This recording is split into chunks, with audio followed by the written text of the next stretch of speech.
Welcome to Masterclass Cinema, the series where I discuss one aspect of a movie I love and still feel inspired by. Today we'll be discussing Aliens, the James Cameron sequel to the critically acclaimed Alien. One of my favourite aspects about this movie is how James Cameron took a relatively similar budget to Alien and delivered a massive movie in terms of scope and action, using all of his low-budget special effects knowledge, plus having the first Terminator on his belt. James Cameron took us back to LV-426 but showed us the dreaded planet in a whole new light, ranging from a swarm of the classic Alien, a new giant alien, as well as the old little favourites. Implemented with not only state-of-the-art practical puppets, special effects, set design, art department, but literal smoke and mirrors. Mirrors that duplicated cryopods and smoke to hide a crane holding up the Queen Alien. Joining me in this episode is no stranger to the Alien universe, my good friend, Mr. H. Yes, thank you, Cordery. Thank you for having me on your illustrious channel. So yes, guys, I am Mr. H or Mr. H Reviews. You may know me from talking about alien lore or my movie reviews, but yes, please do go and check out my channel.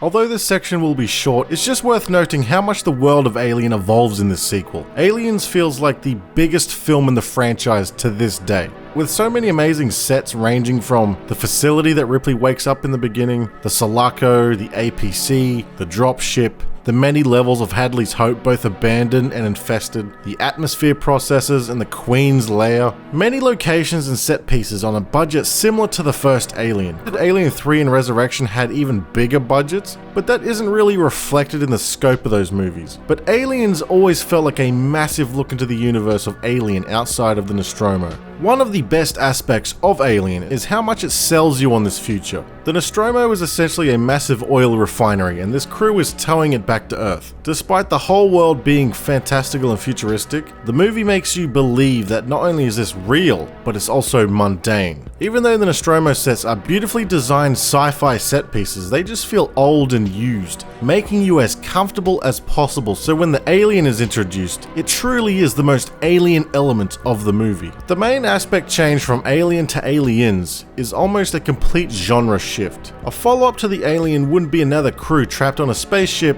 with another alien running around. No, this time we're going back to LV-426 with an army. Before, when we were ill-equipped, now we have all the firepower we need. We got tactical smart missiles, phase plasma pulse rifles, RPGs, we got sonic, electronic, ball breakers. We got nukes, we got knives, sharp sticks. Knock it off, Hudson. In many ways, Aliens shows you the same tropes as Alien but in a new world. In Alien, prior to the Nostromo crew being awakened, we are shown around the ship with long dolly shots, getting the sense that this isn't just a spaceship but a very lived-in, used environment, but also gets you familiar with the location that you'll be running away from an alien in. Aliens then subverts what is established and shows you this new warship, which is loaded with combat weapons, military vehicles, and missiles. A very different world to the space truckers of the Nostromo. Also sets up everything used in the end showdown against the Queen Alien, the power loader, and the airlock chamber. Something interesting of note is Aliens is the only time you get a proper look at Weyland as a company. Every movie after this is Ripley waking up to some new weird nightmare. In this film, she wakes up to a grilling by a bunch of suits for blowing up an expensive ship 57 years ago and is treated like she's crazy for blaming it on the alien. What's even more interesting is we see the blind side of Weyland, just pencil pushes sticking to the book. Are there any species like this hostile organism on LV-426? No, it's a rock. No indigenous life. Where Burke represents the higher-up, greedy and manipulative side of Weyland. This hints at a more complicated hierarchy of the company. From Alien 3 onwards, Weyland is just the evil corporation. Having this movie begin with Ripley waking up 57 years later, not only is that a smack in the mouth, but also the world around her has completely changed. How long was I out there? Has no one discussed this with you yet? No, but I mean, I don't recognize this place. No, I know. But more importantly, LV-426 itself. After the events of Alien, Weyland knew that this is the planet that hosted the desired alien species, treating this planet as an important rock to colonize. They set up atmosphere processes so it can be inhabited by humans. They knew the alien was there, it was just a matter of finding it. Ripley being discovered and having the ability to point out where sped the process up. So already, when we return to LV-426, we won't be going back in astronaut suits. We can go back to somewhere much more familiar. Hadley's Hope is the ultimate glimpse into what a civilization overrun by the alien would look like. So rather than Ripley returning to a barren wasteland again, she returns to the closest looking representation of Earth, as well as her fears of humanity turned into a reality. But all of this fits into James Cameron's plan to shift the genre into action suspense. If we're going to return to this planet with a marine force, we're gonna stay there to fight, but we can't really have the Marines fighting in astronaut suits. But the atmosphere processes serve as a great explanation of why our characters can breathe on this planet, as well as serves as a ticking time bomb to escape later. Emergency venting. How long till it blows?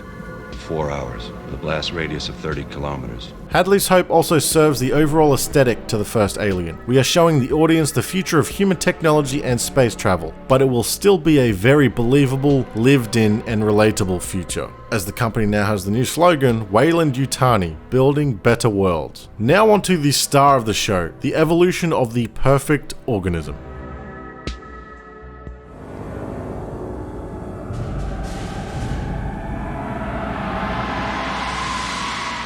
So for all intents and purposes, Aliens answered a big question left over from Alien. If there was an entire ship full of eggs that all contain a facehugger each, and through impregnating a host results in the monstrous alien, what happens if there are hundreds of these things? Now, it's really important to note and acknowledge that there are a lot of people out there who disagree with what James Cameron added to the mystery of the alien, giving them the characteristics of insects. Now, this isn't a video defending his addition, but it's also important to say that there's nothing actually wrong with it. Everything James Cameron added perfectly works for the narrative that he wanted to tell in his sequel. The question Ripley asked in the film is perfectly viable looking at the original film. But each one of these things comes from an egg, right?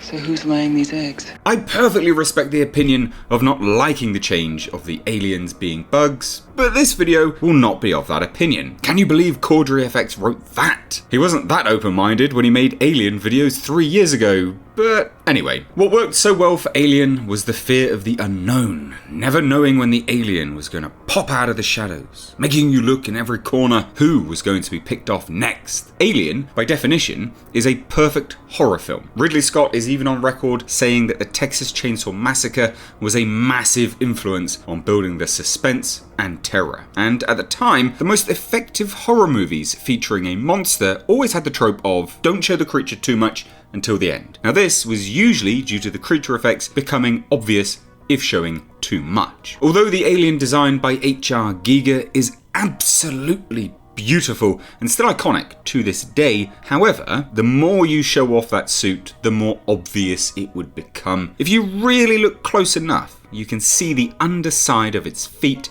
look like shoes. But the less you saw of the alien, the more it amazingly built the tension of anticipating when you would see it next. But what James Cameron set out from the get-go, if he's going to make a follow-up to Alien, he's going to show multiple aliens at once. But not only that, he's going to figure out how to make these things agile and energetic. In a pre-CGI can do anything world, if he wrote something imaginative into his script, he would figure it out. After watching the first Alien, somehow he comes up with, in this universe, there will be forklift suits that you wear to move stuff. And he figured out how to make it work. Put a bodybuilder in the back and have it suspended by wires. To this day, these things still look plausible as vehicles. The creature seen the most in the original Alien is probably the facehugger. Mostly its screen time was stagnant due to it either being attached to Kane's face or being dissected by Ash. The only indication of its movement is when it jumps out of the egg and when it falls on Ripley once it is already dead. Now what James Cameron set out to show us was these things running around, jumping across the room, fighting with our lead actresses. Now, a lot of these effects range from jerking rubber facehuggers across the set on wires, as well as a pool toy version with rotating legs. But the shot of the facehugger jumping onto a bit of furniture and then leaping towards Ripley used reverse photography. Film the facehugger already on the pole, yank it back on a wire, play that shot in reverse, then the second shot, put the facehugger back on the starting position,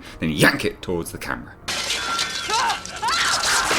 I just want to say for the record that this shot of the facehugger running towards Ripley is still haunting to me because it looks so real. And I don't know why, but for some reason the front legs of the facehugger curled up is so creepy to me. Probably doesn't help that I also have arachnophobia. Now, returning of course is the alien, which now receives its own scientific name, the Xenomorph.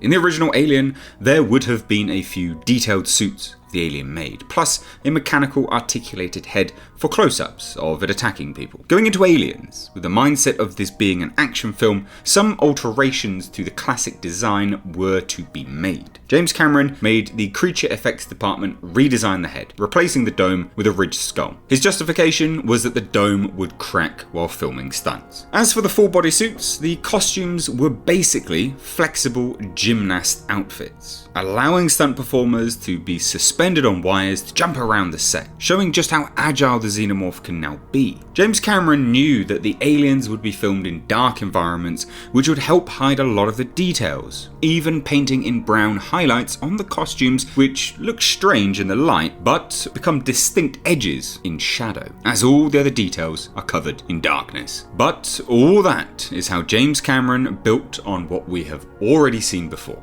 Now, going back to the question asked by Ripley. But each one of these things comes from an egg, right? So who's laying these eggs? I'm not sure. It must be something we haven't seen. Now, James Cameron's biggest addition to the alien mythology, the Alien Queen. James Cameron has stated that he was reluctant to contact H.R. Giger to design the Queen, seeing as he designed the original Alien, because Cameron had his own specific vision of the Queen, and out of respect, he didn't want to make Giger design something with the potential of artistic disagreement, which ultimately happened on Alien 3, with a new edition of the Xenomorph embryo taking characteristics of its host. Giger was contacted to redesign the alien based on a dog or ox, of course, depending on which version you watch, and he came up with this sleek panther design, and of course, being H.R. Giger, gave it sexualized feminine lips. Most of his design wasn't used, except ironically enough for the lips, which you can see for a split second. So once again, when James Cameron decides to quadruple the size of the Xenomorph, it's not just going to be a big stationary puppet. He's going to have it running around and getting into a fist fight with a giant forklift robot suit. The Queen Alien and Power Loader fight is a great blend of full-size props as well as miniatures. The full-size Queen Alien was all built on a crane arm. The head was a fully hydraulic puppet, and the midsection was two performers strapped in back to back, each operating one big arm and one small arm. This is old school movie magic, kids. That's the evolution of just the Xenomorph in this film. The other great aspect of this movie is the evolution of Ripley into one of the greatest female characters in cinema history, earning Sigourney Weaver an Oscar nomination for a horror movie.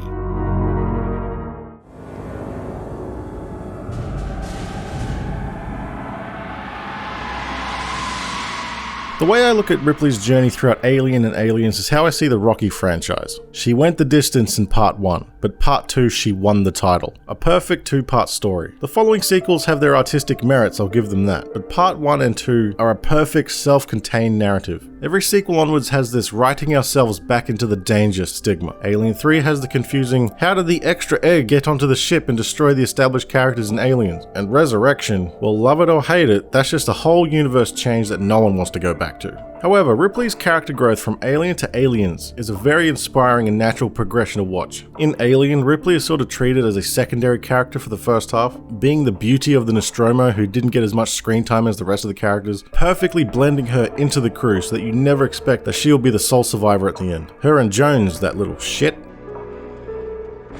But Ripley's main character trait was she was smart. She was the most rational crew member on the Nostromo, and had everyone listened to her, they all would have made it out alive, except for Kane.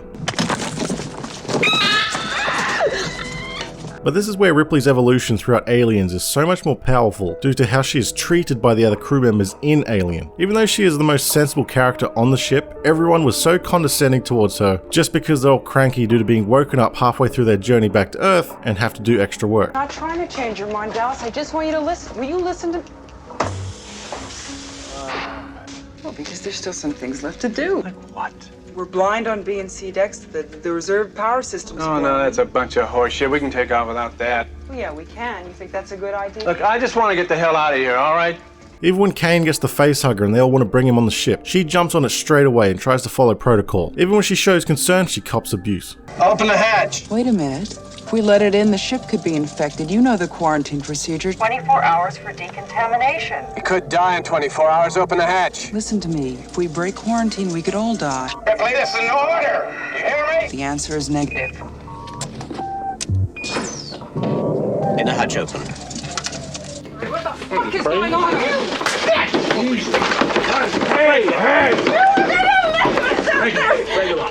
Ripley, when I give an order, I expect to be obeyed. Even if it's against the law? You're goddamn right! Even worse is her treatment from Ash, one of the most sexist robots in film history. God's sake, this is the first time that we've encountered a species like this. It has to go back, all sorts of tests have to be made. Ash, are you kidding? This thing bled acid. Who knows what it's gonna do when it's dead? I think it's safe to assume it isn't a zombie. They all treat her like a hindrance even though she's trying to keep everyone on the ship safe. And finally, after everything starts falling apart on the ship, she begins growing the confidence to take charge. Well, let's talk about killing it. We know it's using the air shafts. Will you listen to me, Parker? Shut up! Let's hear it. It's using the air shafts. That's the only way! Being the most level-headed in the original, it makes for a more satisfying ending, seeing her as the final survivor. Even when the alien stowed away on the escape shuttle, she still thinks on her feet. She's singing this song to stay calm.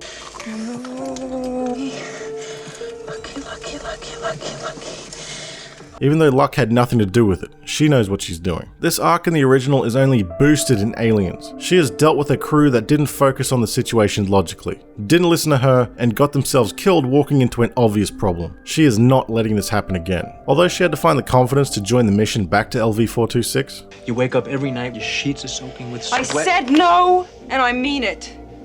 I am not going back, and I would not be any good to you if I did. Under the assumption that they're going back to kill the aliens, she's already picking up on it that no one is taking the situation seriously. She gets offended by the Marines talking crudely about the colonists. There's some juicy colonist daughters we have to rescue from their virginity. Favorite duty. Dumbass colonists. After going through so much trauma from the events of the Nostromo, it takes a lot of strength to recount those events as information for the Marines. Kane seemed fine. We were all having dinner and, it must have laid something inside his throat, some sort of embryo. He started, But since none of them are taking the situation seriously, she's not having it. Somebody said alien. She thought they said illegal alien and signed up. Fuck you, man. Anytime, anywhere. Are you finished? I hope you're right. I really do. Study Because just one of those things managed to wipe out my entire crew in less than 24 hours. And if the colonists have found that ship, then there's no telling how many of them have been exposed. Do you understand? A lot of Ripley's character progression in Aliens is her refusing to go through the exact same situation from Alien. Despite the fact she is purely a part of the mission as a technical advisor, she is not involved with the command or the Marines fighting. She really doesn't have to do anything. Hi. I feel like kind of a fifth wheel around here. Is there anything I can do? I don't know, is there anything you can do? Well, I can drive that loader. Be my guest.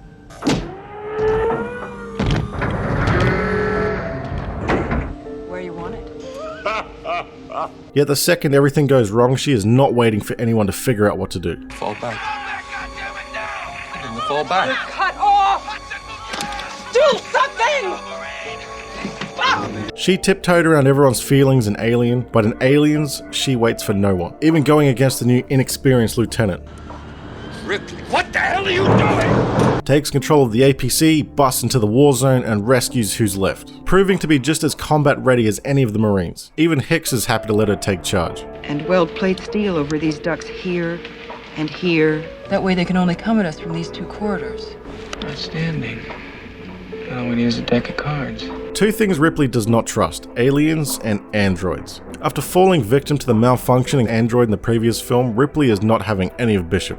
You never said anything about an android being on board. Why not? Just stay away from me, Bishop. You got that straight? And actually, in a humorous turn of events, being subject to how condescending Ash was to her, she now treats Bishop in the same way. I'll be in med lab. Check on Gorman. Continue my analysis.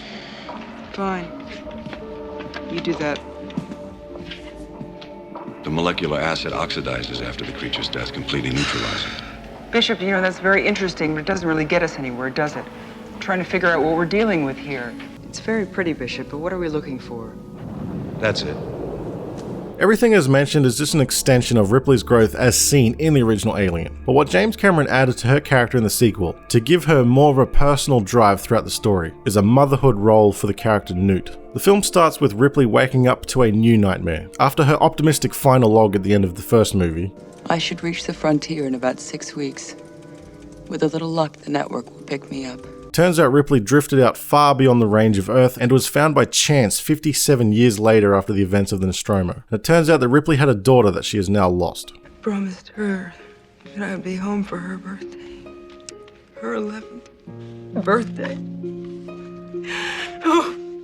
For the most part, none of the Nostromo crew really hinted at a life back home. They all felt like blue-collar truckers who just wanted to get paid and get back to Earth. No real hint at families. So for Ripley to return to LV-426 on this mission, and suddenly take command of the Marines, and storm her way into the alien's nest, what would give her that drive? How about a surrogate daughter for her to protect? It's alright, you're gonna be okay.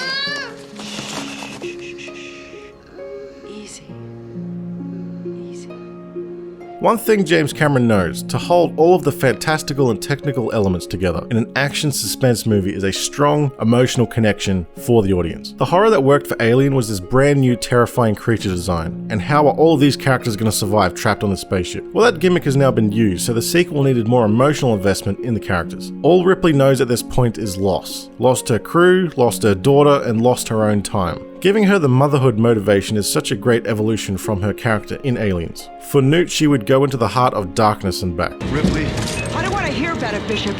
She's alive. There's still time. One of the reasons why Newt is so special for Ripley is because despite being surrounded by all of these other humans heading back to the dreaded alien planet, she has nothing in common with any of them. None of them have experienced battling a xenomorph and lost all of their friends and family in the process. But Newt has. Not only does she now have a child she can be a surrogate mother to, she finally has someone in her life that she can relate to. They're gonna come in here and they're gonna come in here and they're gonna get us! This little girl survived longer than that with no weapons and no training. Right? Evidently, the introduction of the Queen Alien represents a vendetta for Ripley. Because of the xenomorph, she lost her real daughter. She then discovers that the aliens also have a mother. So rather than the conclusion being all about escaping the enemy, she's gonna fight it one-on-one. War of the Mothers. Get away from her, you bitch! And this adds to why Ripley is still to this day brought up in political discussions regarding the lack of strong female characters in action movies. Ripley isn't a strong example just because she's a woman in an action film. It's because she not only gives all the men in this movie a run for their money, it's also because she retains her feminine qualities. Swap out Ripley with a male character and it's just another Marine. Check it out. I am the ultimate badass. Yeah. Swap her out with another female character and you don't have this incredible evolution of a character. Just like how Terminator is renowned as an action/horror film with amazing special effects, but all those elements are held together by this powerful love story. All the best technical achievements of Aliens are held together by motherhood. The bond of Ripley and Newt during these unbelievable events are what I believe makes Aliens the timeless classic that it is today. Oh, I don't know how you managed to stay alive. But you're one brave kid, Rebecca. Newt. My name's Newt. They began the film as strangers a universe apart. I'm sorry, Newt. You don't have to be sorry. It wasn't your fault. Who began to bond during these horrific circumstances. I'm not gonna leave you, Newt. I mean that. That's a promise. Ripley was Newt's confidence, and Newt was Ripley's strength. We made it. I knew you'd come. And in an alien world, they had each other. Oh, God.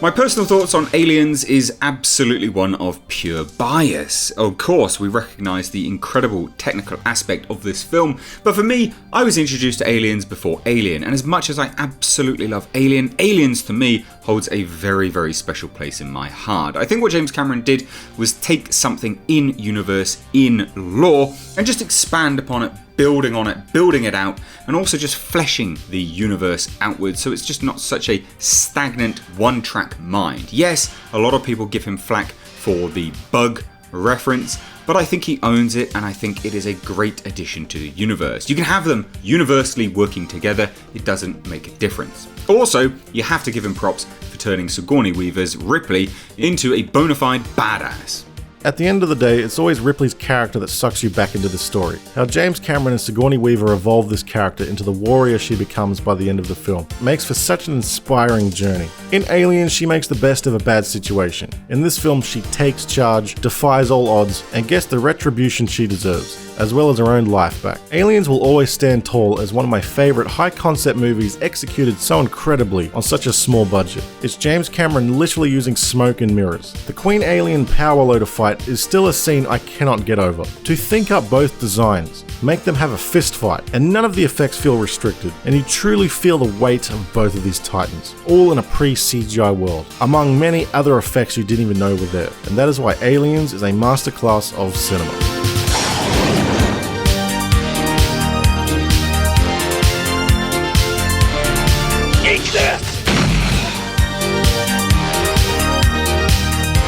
Get away from her, you bitch!